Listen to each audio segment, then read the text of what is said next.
Hi friends, welcome to our channel software వంటిల్లు. నేను ఈరోజు ఏదైనా నాన్ వెజ్ గ్రేవీ కర్రీలోకి ఈ బగారా రైస్ టైప్ అండి ఇది.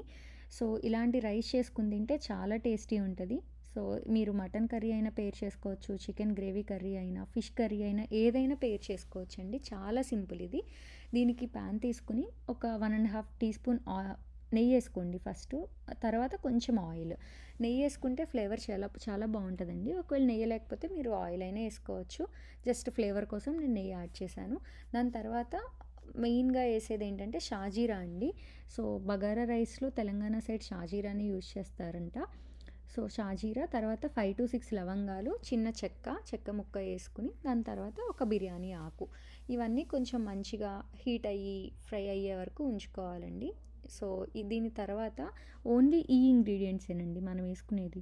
ఇక్కడ వచ్చేసి పచ్చిమిర్చి ఫస్ట్ వేసుకుంటున్నాము, బికాస్ పచ్చిమిర్చి కొంచెం ఆయిల్లో ఫ్రై అవుతుంది కాబట్టి ఫస్ట్ వేసుకుంటున్నాము.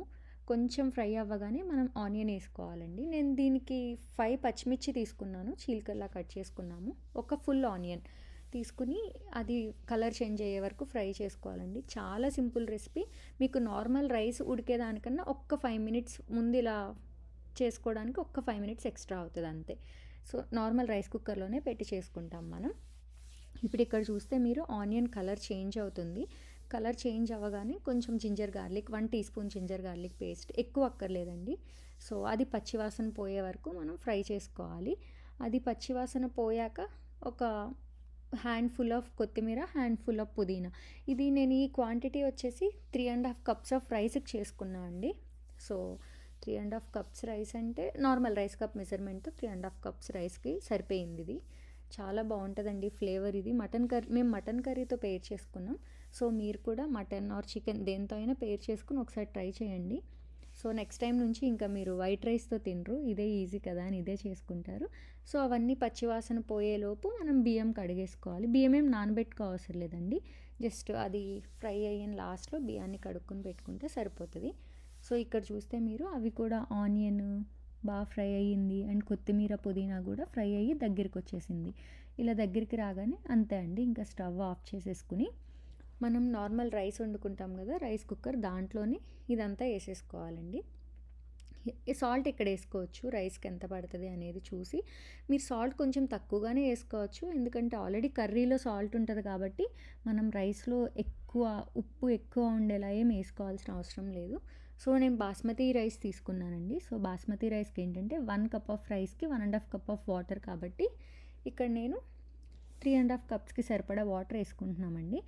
వేసేసుకున్న తర్వాత సాల్ట్ చూస్తే కొంచెం తక్కువగానే వేసుకోవచ్చు సాల్ట్ మీరు, మరి ఎక్కువ సాల్టీ ఉండాల్సిన అవసరం లేదు ఇది. ఇప్పుడు దీనిలో మనం రైస్ యాడ్ చేసేసుకోవడమే, కడిగి పెట్టుకున్న రైస్ యాడ్ చేసేసుకోవడమే. దీన్ని నార్మల్ మనం ఎలక్ట్రిక్ రైస్ కుక్కర్లో రైస్ వండుకుంటాం కదండి, సో అలాగే వండేసుకుంటే అయిపోతుంది. చాలా ఈజీ, చాలా టేస్టీ. దీనివల్ల మన mutton curry or chicken curry flavour enhance అవుతుందండి. మీకు నిజంగా డిఫరెన్స్ ఐడెంటిఫై చేస్తారు దీంట్లో తింటుంటే. సో రైస్ అయిపోయిందండి. ఇక్కడ చూస్తే వైట్ రైస్ కన్నా ఇది ఒకసారి ట్రై చేయండి. అంత తక్కువ వేసాం కదా, జస్ట్ 1 ఆనియన్, కొంచెం జింజర్ గార్లిక్ పేస్ట్, బట్ చాలా రైస్లోకి అది సరిపోతుందండి.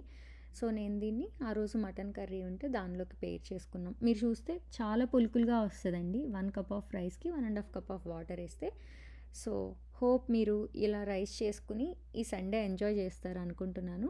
మీకు కనుక ఈ వీడియో నచ్చితే ఖచ్చితంగా please like, share and subscribe to my channel అండి. నేను మిస్ అవ్వకుండా వీడియోస్ పెడతాను ఎవ్రీ వీక్. సో మీరు ట్రై చేసి నాకు ఒకసారి ఎలా ఉందో కామెంట్లో చెప్పండి, ఆర్ లైక్లో అయినా చెప్పండి. So thank you.